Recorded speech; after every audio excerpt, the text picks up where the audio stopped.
কত নিচে নেমে যায় আমরা জানি না। ঝড়ের বেগ যত বাড়বে তত নিচে নেমে যায়। 5-6টা লেয়ারের ওরকম জ্যাকেট দামি দামি 2 লাখ টাকার কাছাকাছি ওরকম জ্যাকেটেরই দাম হয় সমস্ত, যেহেতু লাইফ রিস্ক জড়িত। তো সেইভাবে ছোট থেকে আমাদের স্যার ম্যাডামরা সেগুলো শিখিয়েছেন। তারপরে হিমালয়ান মাউন্টেনিয়ারিং ইনস্টিটিউট দার্জিলিং, ওখান থেকে আমি অভিযানের ট্রেনিং গুলো নিয়েছিলাম। আর যেটা বলছিলাম মানে আমাদের নিম্ন মধ্যবিত্ত পরিবার হলেও এত একটা এক্সপেন্সিভ স্পোর্টস এবং সেইভাবে সাপোর্টও নেই, একবারেই নেই বলা যায়। বরঞ্চ আপনারা মানুষরাই যেভাবে ক্রাউড ফান্ডিং করে আমার পাশে দাঁড়িয়েছেন এবং এইবারে আমার জীবনে প্রথম মানে সাপোর্ট পেলাম বন্ধন ব্যাংক থেকে, কোন কর্পোরেট সংস্থা থেকে প্রথম। এটা আমার স্পন্সর বন্ধন ব্যাংকের প্রসন্ন স্যার উপস্থিত আছেন, স্নেহা ম্যাম আর মনিকা ম্যাম ওনারা উপস্থিত আছেন আমার হাতে ফ্ল্যাগ লোগো তুলে দেওয়ার জন্য। বন্ধন ব্যাংক থেকে 2 লক্ষ টাকা ওনারা আমার অভিযানে মানে ব্র্যান্ড এন্ডোর্সমেন্ট হিসেবে ফিনান্সিয়াল সাপোর্ট করছেন। ওনাদের প্রতি আমি চিরকৃতজ্ঞ থাকবো। তো আপনাদের এই ক্রাউড ফান্ডিং এবং এর আগে রোটারি ইন্টারন্যাশনাল আমাকে এভারেস্ট অভিযানের সময় 15 লক্ষ টাকা ওনারাও আমাকে সাপোর্ট দিয়েছিলেন। ওনাদের যে rotary international president Shekhar Mehta sir এবং ওনারা আমাকে ওই গার্লস এডুকেশনের ব্র্যান্ড অ্যাম্বাসাডার হিসেবে ওনারা ইন্টারন্যাশনালি আমাকে ওই ইয়েটা ব্র্যান্ড অ্যাম্বাসাডার হিসেবে সাপোর্টটা দিয়েছিলেন। তো আপনাদের এই সমস্ত মানুষের ক্রাউড ফান্ডিং এর সাপোর্ট এবং এই বন্ধন ব্যাংক রোটারি আপনার এই সমস্ত সংস্থার সাপোর্টে আমি এই অভিযানগুলো পৃথিবীর 6টা উচ্চতম শৃঙ্গ এখনো অব্দি আরোহণ আমি করেছি। এভারেস্ট উচ্চতম শৃঙ্গ, লোটসে 4র্থ উচ্চতম শৃঙ্গ, মাকালু 5ম উচ্চতম শৃঙ্গ, ধবলাগিরি 7ম উচ্চতম শৃঙ্গ, মানাসলু 8ম উচ্চতম শৃঙ্গ এবং অন্নপূর্ণা 10ম উচ্চতম শৃঙ্গ, এগুলো আমি আরোহণ করেছি। এবং আমি অক্সিজেন ছাড়াই চেষ্টা করি সমস্ত শৃঙ্গগুলো আরোহণ করার। কিন্তু হিমালয়াতে আবহাওয়া প্রকৃতিটা একটা সবচেয়ে বড় বাধা। জানেন যে আবহাওয়া খারাপ হয়ে গেলে প্রকৃতির সাথে তো মানুষ কখনো পারবে না, সেই কারণে হয়তো অনেক রকম বাধার সম্মুখীন হতে হয়। এবং কিন্তু আমি যেভাবে নিজেকে ছোটবেলা থেকে তৈরি করে নিয়েছি, 5 বছর বয়স থেকে আমি যাচ্ছি, তো আমার বিশেষত্বই ওইটা যে অক্সিজেন ছাড়া আর কি করার, কারণ আমার অক্সিজেন লেভেল অনেক বেশি থাকে। ওই উচ্চতায় ডেথ জোন 26,000 ফুটকে বলা হয় ডেথ জোন। 26,000 ফুটের ওপরে পৃথিবীতে 14টা শৃঙ্গ আছে, তার মধ্যে 6টা আমি আরোহণ করেছি, আরো এই দুটোতে যাওয়ার আমার ইচ্ছা আছে। তো সেইগুলো যে মানে অক্সিজেন সিলিন্ডার নিয়েও ওখানে মানুষ মারা যান এবং ব্রেনে অক্সিজেন যায় না, যে কারণে অ্যাক্সিডেন্ট হয়ে যায়, ওপর থেকে নিচে পড়ে যান, কারণ ডিসব্যালেন্স হয়ে যায় ওখানে। কিন্তু সেখানে আমারও অক্সিজেন স্যাচুরেশন কিন্তু 97-98 এরকমই থাকে। অন্যদের যেখানে 50-60 অক্সিজেন লেভেল চলে যায়, সেখানে আমার 97-98 থাকে।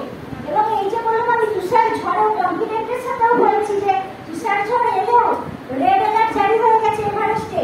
সারা পৃথিবীর সব বিখ্যাত পর্বতারোহীরা বড় বড় পর্বতের তারা নিচে ফেরত চলে গেছেন, যে কেউ আজ পর্যন্ত বাঁচেনি, অক্সিজেন সিলিন্ডার কেউ বাঁচেনি।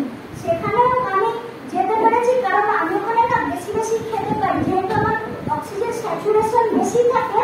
ওখানে এমনিতে মানুষ ডাইজেস্ট করতে পারে না, অর্গানগুলোতে কাজ করে না, খেতেও পারে না, জল খেলেও বমি পায়। ওখানে খাবার তো অনেক দূরের কথা, তো বেশিরভাগ ম্যাগি নুডলস এইসব খেয়েই থাকে। আমি কিন্তু ওখানে বিরিয়ানি, চিকেন রোস্ট এইসব আমি বেস ক্যাম্প থেকে রান্না করে নিয়ে যাই। ওখানে তো পচে না, -50-60 ডিগ্রি তো নর্মাল এমনি থাকে, পচে না খাবার দাবার। ওখানে আমরা বিউটেন গ্যাস নিয়ে যাই, বরফ ওখানে আইস হচ্ছে ক্রিস্টাল হয়ে যায়, ব্লু আইস ব্ল্যাক আইসে পরিণত হয়ে যায়। কারণ এই যে স্নো আর আইসে কিন্তু অনেক পার্থক্য আছে। স্নো ডিপোজিট হতে হতে প্রচন্ড ঠান্ডা আর প্রেসারে বহু বছর লেগে যায়, 50-60 বছর মিনিমাম লাগে যে ওটা গ্লেসিয়ারে কনভার্ট হতে। তো ওটা হ্যাঙ্গিং গ্লেসিয়ার, ভার্টিক্যাল গ্লেসিয়ার, সেটা বেগে আমরা উঠি। আর এই যে দেখালাম ক্র্যাম্পন, পায়ে লোহার কাঁটা লাগাই, ঝুঁঝোড়ে একদম দেখছেন, এবং পুরো পাও আমরা রাখতে পারি না। পায়ের যে আঙুলের বকাটা সামনে, তার উপরে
শ্বাস প্রশ্বাস নেবো, দমন নেবো, ক্রিকেট ফুটবলে জানেন যে তাও একটু রেস্টের তাদের সুযোগ মেলে, বা ওগুলো তো কয়েক মিনিট বা কয়েক ঘন্টার খেলা হয়। পর্বতারোহণ আমাদের 1.5 মাস 2 মাস ধরে ওই অভিযান ওই দুর্গম ঠান্ডা জায়গাতেই আমাদের কাটাতে হয়। তো এখানে তো সবাই আছেন পর্বতারোহীরা, তারাও জানেন মানে কত দুর্গম, এবং ওখানে আমাদের মানে ওইভাবে ঘুমোনো তো বরফের ওপর। হ্যাঁ হ্যাঁ, আমাদের তো তাঁবুও তো বয়ে বয়ে নিয়ে যেতে হয়, এবং এই খাড়াই যে বরফের ঢাল, সেখানে যে আইসেস এই দিয়ে বরফ কেটে কেটে, এই যে এইটা আছে এই দিয়ে বরফ কেটে কেটে হ্যাঁ ওই তাক বানাতে হয়, থাক বানাতে হয়। সেইখানে আমরা তাঁবু লাগাই পুরো খাড়াই বরফের দেওয়ালে, সেটা ধসেও চলে যেতে পারে, অ্যাভালাঞ্চ যেটা ধসে চলে যেতে পারে, ওর থেকে পাথর পড়তে পারে, ওইভাবেই থাকতে হয়। তো ওই ঠান্ডা নিচে থেকে তো প্রচন্ড ঠান্ডা ওঠে, ওই -50-60 ডিগ্রি সেন্টিগ্রেডের বরফ, তার মধ্যে তো ঘুমোনো ঠিক মতো যায় না, জানেন এত কঠিন পরিশ্রমের পর ঘুমো হয় না। তো যেটা বললাম, যেহেতু আমি খাবারটা অনেক বেশি বেশি করতে পারি, এইগুলোর সাথে মানে আমি লড়াইটা করতে পারি, বা পাহাড়ে তো প্রকৃতির সাথে লড়াই করা যায় না, মানে ওটার সাথে নিজেকে অ্যাডজাস্টটা আমি ভালো মতো করে নিতে পারি, তাই জন্য পারছি এই আর কি। আর এখানেও যারা উপস্থিত আছেন কিছু বলার জন্য বলবো, করুণা প্রসাদ মিত্র স্যার আছেন, দীপালি ম্যাডাম, মানে সবার আশীর্বাদ নিয়ে যাচ্ছি, আপনাদের সবার আশীর্বাদ আমি চাই যাতে এই অভিযানে আমি সফল করে আসতে পারি। তো দীপালি ম্যাডাম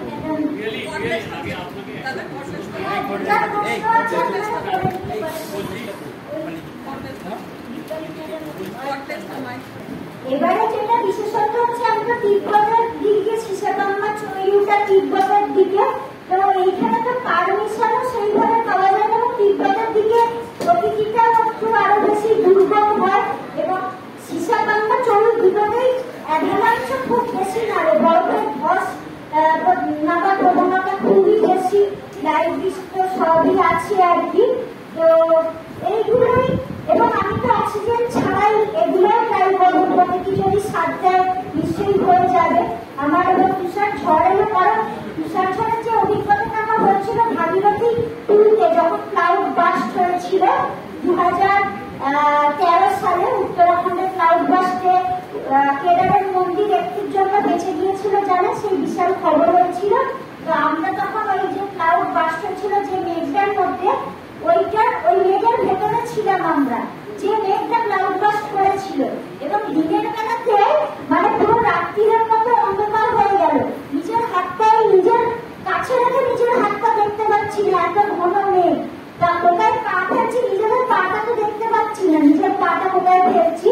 আর খাড়াই এরকম পাথরের দেওয়াল ছিল, আর ওখানে যেহেতু মাটি নেই, একটা পাথরের উপর একটা পাথর সাজানো, মানে ধরো 10-20 ফুট বড় পাথর, বা এরকম একটা ঘরের সমান, ওই ঘরের সমান পাথর, শুধু লুজ পুরো মরছে, একটার উপর একটা সাজানো চূড়া অব্দি। আমরা চূড়ার কাছাকাছি পৌঁছে গিয়েছিলাম যখন ক্লাউড বাস্টটা হয়েছিল, এবং বললাম যে পুরো পা তো রাখার জায়গা থাকে না, ওই পাথরের কাজগুলোতে শুধু পায়ের আঙুলগুলো রাখছিলাম। আর ওটা ইন্ডিয়ান মাউন্টেনিয়ারিং ফাউন্ডেশনের অভিযান ছিল, সারা দেশ থেকে 10টা রাজ্য থেকে 10 জন মেয়েকে সিলেক্ট করেছিল, পশ্চিমবঙ্গ থেকে আমি একাই সিলেক্ট হয়েছিলাম। তো টিম পুরো খুবই স্ট্রং ছিল, খুব স্ট্রং টিম ছিল। তো যাই হোক, তো তুষার ঝড় যখন আসে, তো এবার আমাদের তো দমন মেরে মেরে ধাক্কা মেরে ফেলে দিচ্ছে, এবার এত জোরে একটা তুষার ঝড়ের ধাক্কা এসছে, এবার পেছনে হেলে গেছি। আর আইএমএফ এর একটা প্রচুর ভারী ব্যাগ লোড থাকে আর কি, যেই এবার পেছনে হেলে গেছি, ব্যাগটা তো পেছন দিকে টানছে, এবার রয়েছে তো শুধু পায়ের আঙুলের ওপর ভর করে কয়েক মিলিমিটার, আঙুলের কয়েক মিলিমিটার পাথরের কাছে রাখতে পেরেছি।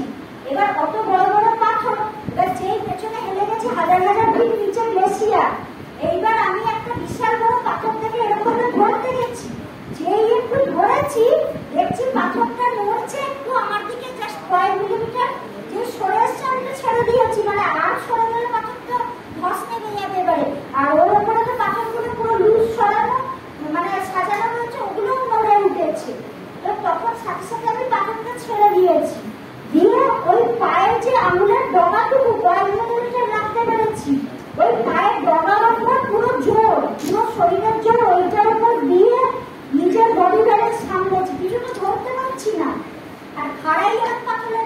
একটা, পেছনের দিকে হেলে গেছি।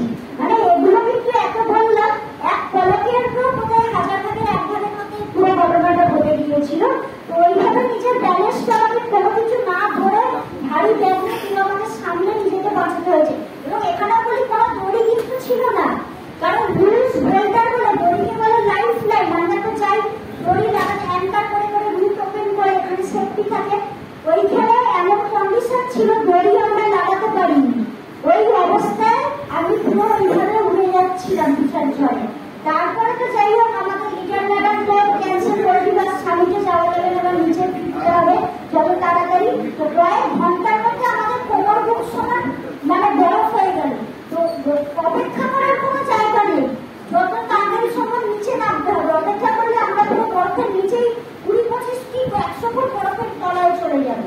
তো ওই রকম ডেঞ্জার জায়গা দিয়ে আমরা নামছি, দড়ি টড়ি কিছু নেই। হ্যাঁ, এবার পুরো পরিবর্তন হয়ে গেছে, কিছু আমরা চিনতে পারছি না। তো 3-4 দিন পুরো আমরা কন্টিনিউ তুষার ঝড়ে নেমে তো পেরিয়ে ঘুষবাসা নেমেছি, কিন্তু ওই ভিজে জামা কাপড়ে তুষার ঝড়টাকে পুরো খাপড় দিয়ে ঢুকে গেছে। গেটার কোনো কাজ করছে না, গেটার তো হাঁটু অব্দি, বরফ তো কোমর বুক সমান হয়ে গেছে, জুতোর ভেতরে বরফ, শরীরের গরমে বলে জল হয়ে গেছে, ভিজে পুরো জামা কাপড় তুষার ঝড়ের সাথে ঠান্ডায়, খাওয়া দাওয়া সব কিছু নেই, বরফের নিচে চাপা পড়ে গেছে, পাও বরফের নিচে সব। তো ওই তুষার ঝড়ে 3-4 দিন ধরে লড়াই করে নেমেছি। হাইপোথার্মিয়া হয়ে গিয়েছিল। হাইপোথার্মিয়া হচ্ছে বডির টেম্পারেচার নর্মালের থেকেও নিচে চলে যায়, তাই থেকে হার্ট ফেলিওর, ব্রেন ড্যামেজ সবই হয়ে যায়। আমাদের তো পুরো মুখটা, হাত পা সব নীল হয়ে গিয়েছিল, পুরো এই যে চামড়াটা করে নীল রং হয়ে গিয়েছিল। তো সেই অভিজ্ঞতাটা কিন্তু আমার এভারেস্টের তুষার ঝড়ে কিন্তু ভিডিও দেখানো ভয়ও প্রচন্ড পেয়েছিলাম। ভাবলাম একটু যাই হোক, কিন্তু এভারেস্টটা পৃথিবীর উচ্চতম শৃঙ্গ। এবং 1996 সালের ঘটনা নিয়ে একটা হলিউডের সিনেমাও আছে, আপনারা অনেকে দেখবেন, এভারেস্ট বলে সার্চ করবেন নেটফ্লিক্স বা ইয়েতে দেখতে পারেন। আর হচ্ছে নেপালের যিনি পাসাং লামু শেরপা, প্রথম নেপালি এভারেস্ট বিজয়ী মহিলা, উনি কিন্তু এভারেস্ট আরোহণ করে নিচে ফিরে আসতে পারেন তুষার ঝড়েই উনি হারিয়ে গিয়েছিলেন, এবং ওনার সাথে আরো দুজন শেরপাও তুষার ঝড়ে হারিয়ে গিয়েছিলেন। তো আমরা যেতে যেতে ওইগুলোই ঘটনাগুলো আলোচনা করছিলাম। দিয়ে সেই যখন তুষার ঝড়ের মধ্যে আমাদেরকেই উঠতে হলো, চূড়ায় পৌঁছানো তো অর্ধেক কাজ হলো, আবার নিচে নামতে হবে, সেটা আরো কঠিন কাজ। এবং নামার পথে বেশি পর্বতারোহীর অ্যাক্সিডেন্ট ঘটে। তো সেই প্রচন্ড ভয় পেয়েছিলাম, ভিডিও দেখলে বুঝবে। তো এই আর কি করেছি, এখন সবার কাছ থেকে আমি আশীর্বাদ প্রার্থনা করছি।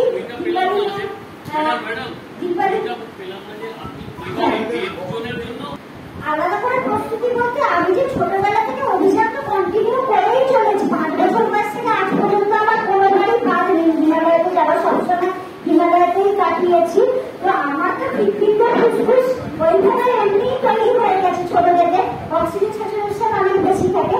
এমনি এখানে তো আমি জিম করি পর্বতারোহণের জন্য, যেগুলো দরকার সেই ধরনের জিমে প্র্যাকটিস করি। তাইকোয়ান্ডো, মার্শাল আর্ট ওটাও আমি খেলি, ওটাতেও আমি ব্ল্যাক বেল্ট, ন্যাশনালেও বেল্ট পেয়েছি, ওগুলো প্র্যাকটিস করি। যোগাসন করি, ব্রিদিং এক্সারসাইজ আমি সবসময় করি, মানে সাইকেল চালাতে চালাতে, বসতে উঠতে বসতে, বাড়িতে কোনো কাজ করতে করতে, পাহাড়ে উঠতে উঠতে ব্রিদিং এক্সারসাইজ, শরীরে যত আর কি শক্তি আছে একদম ভেতর থেকে যত জোরে জোরে ব্রিদিং এক্সারসাইজ করা যায় ওটা আমি কন্টিনিউ করতে থাকি, তার জন্য অক্সিজেন স্যাচুরেশন আমার বেশি থাকে।